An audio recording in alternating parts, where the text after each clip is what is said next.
Hello students, welcome to my YouTube channel Geography Guru. Today we are here with the first episode of class 12th Geography chapter number 2 World Population विश्व जनसंख्या। इस chapter में हम बहुत कुछ जानने वाले हैं जनसंख्या के बारे में, लेकिन यहाँ पर हमारा जो पॉइंट ऑफ व्यू रहेगा वो वर्ल्ड पॉपुलेशन रहेगा, लेकिन जो बेसिक टर्म्स हैं वो सब कुछ सेम ही रहेगी जैसा आप 9th क्लास में पीछे भी कर चुके हों। शायद याद नहीं होगा क्योंकि मुझे आपके ऊपर पूरा भरोसा है कि इतना आप सीरियसली नॉन बोर्ड क्लासेस को नहीं लेते हो। विश्व जनसंख्या, इसमें हम पढ़ने क्या वाले हैं, सबसे पहले वो बात कर लेते हैं। इसमें हम पढ़ने वाले हैं विश्व जनसंख्या के वितरण के बारे में, उसके इंपॉर्टेंट फीचर्स के बारे में, और सबसे इंपॉर्टेंट फीचर है ये असमान रूप से वितरित है। पहली चीज़, हम कुछ असमान रूप से वितरित है कैसे हैं, कुछ हम फैक्ट्स के साथ बात करेंगे। उसके बाद हम बात करेंगे जनसंख्या घनत्व क्या होता है, पॉपुलेशन डेंसिटी क्या होती है, उसको हम समझेंगे। और पॉपुलेशन डेंसिटी है वो अनइवन है, नेचुरली अनइवन है तो उसके कारण क्या क्या है।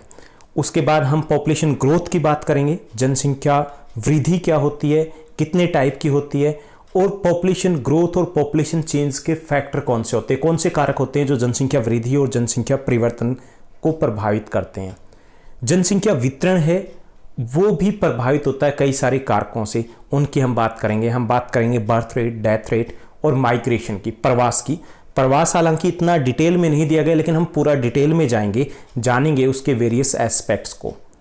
और उसके बाद हम अंत में करने वाले हैं, लास्ट में जो चैप्टर होगा उसके लास्ट एपिसोड में हम बात करेंगे जो जनसंख्या या जननांकीय संक्रमण सिद्धांत है, डेमोग्राफिक ट्रांजिशन मॉडल है, उसकी बात करेंगे। हम माल्थस का जो जनसंख्या सिद्धांत है उसकी बात करेंगे, और फिर हम कुछ सुझाव देंगे कैसे जनसंख्या को नियंत्रित किया जा सकता है।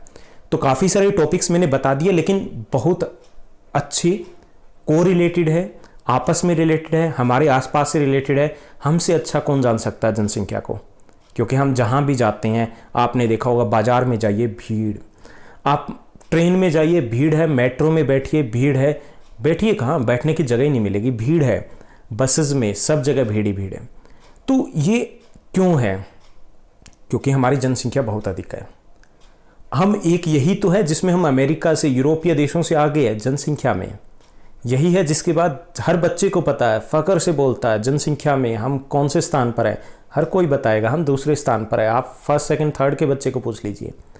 ये वही है जिसमें हम थोड़े ही दिनों में चाइना को पीछे छोड़ने वाले हैं, ये जनसंख्या। तो ये जनसंख्या है, उसके एस्पेक्ट्स को हम जानने की कोशिश करेंगे, उसके मैकेनिज्म को समझने की कोशिश करेंगे कि ये कहाँ पे कैसे वितरित है, क्यों वितरित है, लोग कहाँ रह रहे हैं और जहाँ रह रहे हैं तो क्यों रह रहे हैं, वो सब कुछ हम जानेंगे। चलिए हम शुरुआत करते हैं सबसे पहले आज के हमारे एपिसोड की, और हम जानने का प्रयास करेंगे कि ये जनसंख्या है क्या। सबसे पहले जानना जरूरी है जनसंख्या क्या है। जनसंख्या मतलब लोगों की संख्या, जन की संख्या, यानी किसी भी स्थान पर रहने वाले लोगों की संख्या, ये जनसंख्या होती है। लेकिन ये पर्याप्त डेफिनेशन नहीं है। अगर हम इसको बुकिश डेफिनेशन की बात करें तो थोड़ा सा और ऐड करना पड़ेगा। अगर मैं ये कहूँ कि वहाँ पर 100 लोग रहते हैं तो ये कंप्लीट डेफिनेशन नहीं है। 100 लोग रहते हैं, अब रहते कहाँ पर है जब तक मैं जगह नहीं बताऊँगा, और दूसरा समय नहीं बताऊँगा। अब 100 लोग रहते हैं कि वहाँ पर 100 लोग थे, कौन सी जगह पे थे और कब थे। अगर ये कहा जाए कि भारत की जनसंख्या 102 करोड़ है, अब 102 करोड़ किसी ने लिख दिया, लेकिन कब थी ये बताना जरूरी है, और भारत की थी ये बताना जरूरी है। तो इसलिए जनसंख्या क्या है, इसकी डेफिनेशन जो सही होगी वो ये होगी, किसी स्थान विशेष पर समय विशेष के दौरान रहने वाले लोगों की कुल संख्या को हम जनसंख्या कहेंगे। जैसे हम कह सकते हैं 2011 की जनगणना के अनुसार भारत की जनसंख्या लगभग 121 करोड़ थी। 2001 की जनगणना के अनुसार भारत की जनसंख्या लगभग 102 करोड़ थी। तो ये डेफिनेशन हो गई। ऐसे ही आप जैसे अपने क्लास के अगर बताओगे कि इस सेशन के दौरान इस क्लास में इतने बच्चे थे, तो वो वहाँ की जनसंख्या हो गई। ओके, तो जनसंख्या क्या है? किसी स्थान विशेष पर किसी समय के दौरान रहने वाले लोगों की कुल संख्या जनसंख्या है। अब जनसंख्या है वो विश्व की बात करें तो 21वीं सदी की शुरुआत में 6 बिलियन के आसपास थी, और अब बताएं तो ये 800 करोड़ को पार कर चुकी है और बढ़ रही है, आगे तेजी से बढ़ रही है, ग्रोथ हो रही है। इसके ऊपर कोई इकोनॉमिक डिप्रेशन का कोई असर नहीं है, मंदी वगैरह, कोरोना, कोविड-19 कोई असर नहीं है, बढ़ रही है। ये 800 करोड़ पार कर चुकी है। अब एक जो इसका महत्वपूर्ण पहलू ये है कि ये जो जनसंख्या है विश्व की, दुनिया की जो ये आबादी है, ये असमान रूप से वितरित है। सबसे महत्वपूर्ण इसकी विशेषता यही है, असमान रूप से वितरित है। कैसे? अब कैसे है, चलिए हम थोड़े से पैटर्न को बताते हैं, यानी कि जनसंख्या वितरण कैसा है। अब ये क्वेश्चन आपके एग्जाम में कैसा रहेगा, आपके एग्जाम में पूछा जाएगा कि विश्व में जनसंख्या वितरण के प्रारूप के बारे में बताइए, पैटर्न के बारे में बताइए। तब आपको कुछ एग्जाम्पल्स देकर के बताना है कि असमान है या विश्व में जनसंख्या का वितरण असमान है, कुछ उदाहरण देके बताइए। तो आपको कुछ पैटर्न्स हैं वो हम समझने की कोशिश करेंगे। उससे पहले हम वितरण शब्द को समझ लेते हैं, डिस्ट्रीब्यूशन जिसको बोलते हैं। वितरण का अर्थ है कि लोग कैसे पृथ्वी के ऊपर फैले हुए हैं, किस तरीके से पृथ्वी के ऊपर वो विस्तारित हैं, किस तरीके से पृथ्वी के ऊपर रह रहे हैं, कहां पर कितने लोग रह रहे हैं, तो उसे हम वितरण कहते हैं। तो जनसंख्या वितरण मतलब जनसंख्या कहां पर रह रही है, यानी कहां पर कैसे वितरित है वो, तो ये जनसंख्या वितरण है। तो जनसंख्या वितरण जो है वो क्या हमें हेल्प करता है, वो हमें हेल्प करता है जनसांख्यिकी को समझने में, यानी कि इसकी कुछ विशेषताओं को समझने में हमें हेल्प करता है जब हम जनसंख्या वितरण के बारे में जानते हैं। कई सारे फैक्ट्स जो है वो और सामने निकल करके आते हैं। चलिए हम बात करते हैं कि जनसंख्या वितरण असमान है। कैसे कह सकते हैं असमान है? चलिए मैं कुछ आपको फैक्ट्स बताता हूं जिससे आप कहोगे कि हाँ असमान है। दुनिया की, पूरे विश्व की 90% आबादी है वो दुनिया के केवल 10% इलाके में रहती है। 90% लोग 10% इलाके में, और जो विश्व के 10 देश हैं वहां पर विश्व की 60% जनसंख्या रह रही है। अब ये 10% इलाके में 90% और 90% इलाके में 10% जनसंख्या असमान रूप से वितरित है ना, बराबर नहीं फैली। दूसरा हम देखें तो विश्व के जो 10 सबसे अधिक जनसंख्या वाले देश हैं उनमें 60% जनसंख्या रह रही है। विश्व के केवल 2 देशों में, 2 धुरंधरों में, चाइना और इंडिया में विश्व की लगभग 37% जनसंख्या रह रही है, केवल 2 देशों में। इसका अर्थ क्या हुआ? इसका अर्थ ये हुआ कि विश्व का हर 5वां व्यक्ति वो चीनी है और हर 6ठा व्यक्ति है वो भारतीय है। यानी कि अगर हम पूरे विश्व के लोगों की एक लाइन बना लें तो हम बोर नहीं होने वाले, क्योंकि थोड़ा सा गर्दन बाहर निकालेंगे और हाय हेलो कर सकते हैं उसको, क्योंकि वो भारतीय निकलेगा हर 5वां व्यक्ति। तो जनसंख्या, इससे पता चल रहा है कि जनसंख्या कितनी असमान वितरित है। केवल 2 देशों में 37%, कितने देश हैं जो आधिकारिक तौर पर 206 देश हैं, आधिकारिक तौर पर अगर हम माने तो 2 देशों में 37% और बाकी बच गए 204 कंट्रीज हैं, कितने परसेंट रह गई? ये 63%। ऐसे ही 10 देशों में, केवल जो 10 देश हैं वहां पर 60% जनसंख्या रह रही है और बाकी बच गए 196 कंट्रीज, केवल 40% जनसंख्या। कितनी असमान रूप से वितरित है, यानी कि अनइवनली डिस्ट्रीब्यूटेड है। चलिए थोड़ा सा और आगे हम बात करते हैं, थोड़ा और डीपली जानते हैं कि कितनी अनइवनली डिस्ट्रीब्यूटेड। 10 सबसे अधिक जनसंख्या वाले जो विश्व के देश हैं, 10 सबसे अधिक जनसंख्या वाले जिनमें 60% जनसंख्या रही, उनमें से 6 देश केवल एशिया में है। China, Bangladesh, Pakistan, India, Japan, Indonesia. ये कहाँ है? एशिया में। तो इससे पता चल रहा है कि एशिया में जनसंख्या वो अधिक है। विश्व की जितनी भी जनसंख्या है उसका 60% अकेले एशिया महाद्वीप में है। इससे भी पता चलता है कि विश्व की जनसंख्या वो असमान रूप से वितरित है। तो 6 देश कहाँ है? एशिया में है। बाकी जो 4 देश रह गए उनमें से रशिया है, वो यूरोप और एशिया दोनों में है। बात सिर्फ 3 देशों की रह गई, तो उनमें से नाइजीरिया है, वो अफ्रीका में है, एक दक्षिण अमेरिका में है वो ब्राजील, और एक नॉर्थ अमेरिका में वो है यूएसए। तो ये असमान रूप से वितरित है, यानी कि जो इसका सेंट्रलाइजेशन है, केंद्रण है, वो एशिया में अधिक है। तो इन फैक्ट से पता चल रहा है कि विश्व की जनसंख्या वो असमान रूप से वितरित है। दूसरा, हम अगर गोलार्ध के यानी हेमिस्फेयर के अकॉर्डिंग बात करें तो विश्व जनसंख्या का 90% जो है वो उत्तरी गोलार्ध में रहता है और 10% दक्षिणी गोलार्ध में पाया जाता है। तो ये एक और फैक्ट है जिसके आधार पर भी कह सकते हैं कि हाँ, विश्व की जनसंख्या वो असमान रूप से वितरित है। विश्व की जनसंख्या, एक और एंगल में लेके आया हूं कि विश्व की जनसंख्या का 50% जो है वो 20 डिग्री नॉर्दर्न लेटीट्यूड से 40 डिग्री नॉर्दर्न लेटीट्यूड के बीच में है। 50%, यानी कि 20 से 40 डिग्री नॉर्दर्न लेटीट्यूड के बीच में, यानी पूरा हमने उत्तरी गोलार्ध भी छोड़ दीजिए, इतने छोटे से 20 डिग्री जो उत्तरी अक्षांश है उसमें विश्व की आधी जनसंख्या रह रही है और बाकी रह गई पृथ्वी, उस पर आधी जनसंख्या। विश्व की 77% जो जनसंख्या, 3/4 77%, वो जनसंख्या विकासशील देशों में है, जबकि 23% जनसंख्या वो विकसित देशों में है।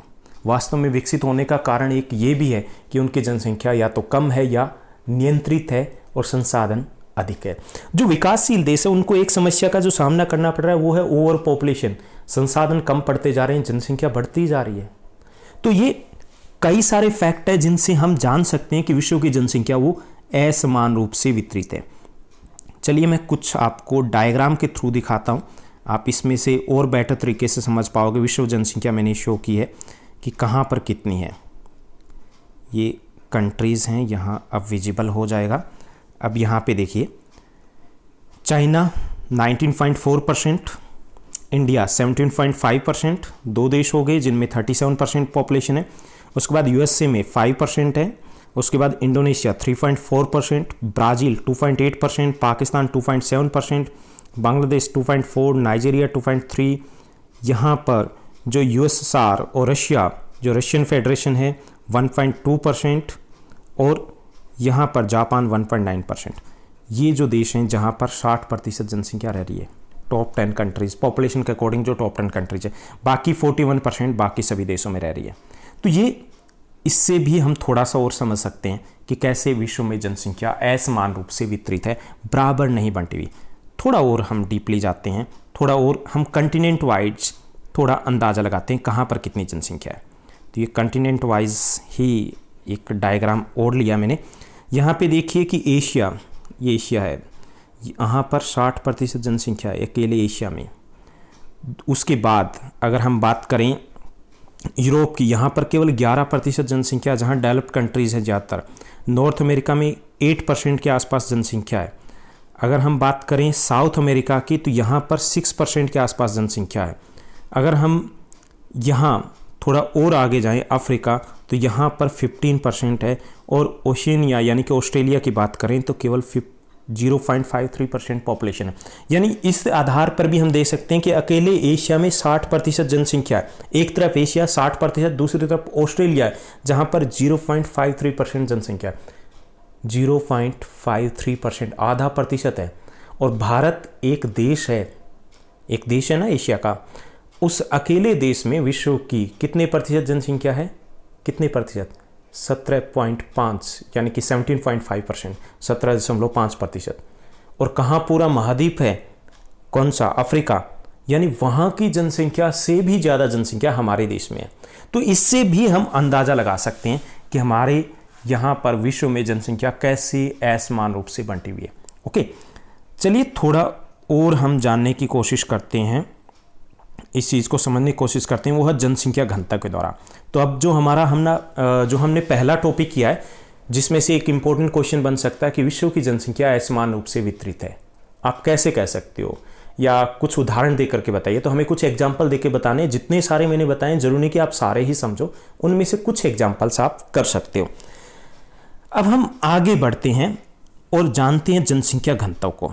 अब ये जनसंख्या घनत्व है, ये थोड़ा और अच्छे तरीके से बताएगा कि जनसंख्या किस देश में कितनी अधिक है। यानी टोटल तो हमें पता चल गया, लेकिन हो सकता है किसी देश का साइज बड़ा हो। अब हमने कहा एशिया की जो पॉपुलेशन है यहाँ 60% रहता है और ऑस्ट्रेलिया में 0.53%। तो ये सही से हमें पिक्चर नहीं दे रहा, क्योंकि ऑस्ट्रेलिया कंटिनेंट का साइज है वो छोटा है। ओके, तो हमें जनसंख्या घनत्व है वो ज़्यादा अच्छे तरीके से पिक्चर बताएगा कि कहाँ पर जनसंख्या ज़्यादा है। घनत्व, डेंसिटी। तो सबसे पहले हमें जानना है जनसंख्या घनत्व है क्या, उसको कोशिश करते हैं हम जानने की। तो जनसंख्या घनत्व क्या है? प्रति वर्ग किलोमीटर या प्रति इकाई क्षेत्र में रहने वाले लोगों की संख्या को जनसंख्या घनत्व कहते हैं। वैसे तो ये पर यूनिट एरिया होता है इकाई क्षेत्र में, लेकिन पूरे विश्व में किलोमीटर को ही यूज किया जाता है इकाई को मापने के लिए। तो प्रति वर्ग किलोमीटर में रहने वाले लोगों की संख्या को जनसंख्या घनत्व कहते हैं। मैथ से इतना तो वीक नहीं होगा, वर्ग आपको समझ में आ रहा होगा, स्क्वायर समझ में आ रहा होगा। यानी कि 1 स्क्वायर किलोमीटर, 1 किलोमीटर ऐसे, एक ऐसे, एक ऐसे, एक ऐसे, ये वर्ग बन गया। तो इस 1 वर्ग किलोमीटर में कितने लोग रहते हैं वो वहाँ का जनसंख्या घनत्व होता है। ओके, जनसंख्या घनत्व है, उसकी गणना करने के लिए जो सूत्र प्रयोग किया जाता है उसमें क्या होता है फॉर्मूले में, कि वहाँ की जनसंख्या को उस क्षेत्रफल से भाग दिया जाता है। यानी कि वहाँ का जो क्षेत्रफल जो जनसंख्या होगी उसको टोटल एरिया से हम डिवाइड करते हैं तो हमें जनसंख्या घनत्व प्राप्त होता है। ये देखिए फॉर्मूला कैसे रहेगा, अगर जनसंख्या घनत्व पूछा जाता है तो आपको ये फॉर्मूला भी लिखना है कि कैसे निकालते हैं। जनसंख्या घनत्व को निकालने का जो फॉर्मूला है वो ये कि वहाँ पर व्यक्तियों की संख्या यानी कि वहाँ की कुल जनसंख्या को भाग देंगे वहाँ के कुल टोटल एरिया से, और हमें प्राप्त क्या होगा, हमें प्राप्त होगा जनसंख्या घनत्व, पॉपुलेशन डेंसिटी। एक एग्जाम्पल लिया है, थोड़ा और अच्छे से समझ में आ जाएगा कि जनसंख्या घनत्व कैसे निकालेंगे। जैसे भारत की जनसंख्या है 2011 में, ये भारत की जनसंख्या थी लगभग 121 करोड़, और ये यहाँ पे दोबारा से देखिए कि भारत की जनसंख्या थी 2011 में लगभग 121 करोड़, और भारत का टोटल एरिया है वो है 32,87,240 वर्ग किलोमीटर, 263 होना चाहिए एग्जैक्ट, 263 वर्ग किलोमीटर, यानी कि ये हमारा टोटल एरिया है।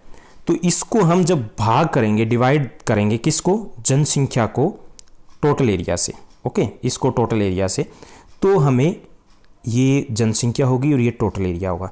तो हमारा जनसंख्या घनत्व है 382 व्यक्ति प्रति वर्ग किलोमीटर, कब, 2011 में, यानी कि ये हमारा जनसंख्या घनत्व है कि एक वर्ग किलोमीटर में औसतन कितने व्यक्ति रहते हैं। इससे एग्जैक्ट पता चलता है कि वहाँ की जनसंख्या के ऊपर दबाव कितना है, ओके। अब जैसे एक एग्जाम्पल लेते हैं, अब आप 12th क्लास में और एक 11th क्लास है। अब 11th क्लास है, वहाँ पर बच्चे हैं, वो बच्चे हैं 58 बच्चे हैं, ओके, और आपकी क्लास है यहाँ पर 48 बच्चे हैं, ठीक है। कहाँ पे ज़्यादा है, 58 है 11th में, वहाँ ज़्यादा है, वहाँ पे प्रॉब्लम होगी। लेकिन ये होगी टोटल जनसंख्या हमें पता चली, लेकिन जो 11th क्लास है उसके पास 2 सेक्शन है, 2 रूम है, तो कितने एक सेक्शन में, पर सेक्शन 29, और आपके यहाँ पे एक ही सेक्शन है 48। तो ये हमने जो 58 है उसको हमने 2 से डिवाइड किया, 29 आ गई। अब वो एग्जैक्ट हमें बता रहा है कि वहाँ पर कितनी भीड़ होगी, कितना दबाव होगा। तो अब हमें एग्जैक्ट पता चला कि नहीं, समस्या 11th के लिए नहीं है, समस्या 12th के लिए, यहाँ पे ज़्यादा बच्चे हैं एक रूम में। तो ये इसी तरीके से जनसंख्या एग्जैक्टली कहाँ पर दबाव ज़्यादा है उसको समझने में हमें जनसंख्या घनत्व मदद करता है। अब जनसंख्या टोटल की बात करें तो हम कौन से स्थान पर हैं, हम दूसरे स्थान पर हैं, चाइना पहले स्थान पर है, बांग्लादेश पीछे है। लेकिन जनसंख्या घनत्व की बात करें तो बांग्लादेश है, वहाँ पर जनसंख्या घनत्व विश्व में सबसे अधिक है, भीड़ वहाँ पर है। तो ये जनसंख्या घनत्व हमें किसी स्थान पर जनसंख्या का कितना दबाव है उसको समझने में मदद करता है। तो जनसंख्या घनत्व को कैसे निकालते हैं, वहाँ की कुल जनसंख्या को वहाँ के टोटल एरिया से हम डिवाइड करते हैं, विभाजित करते हैं, तो हमें जनसंख्या घनत्व प्राप्त होता है। जनसंख्या घनत्व होता क्या है, प्रति वर्ग किलोमीटर रहने वाले लोगों की संख्या को हम जनसंख्या घनत्व कहते हैं, ओके। तो ये जनसंख्या घनत्व है।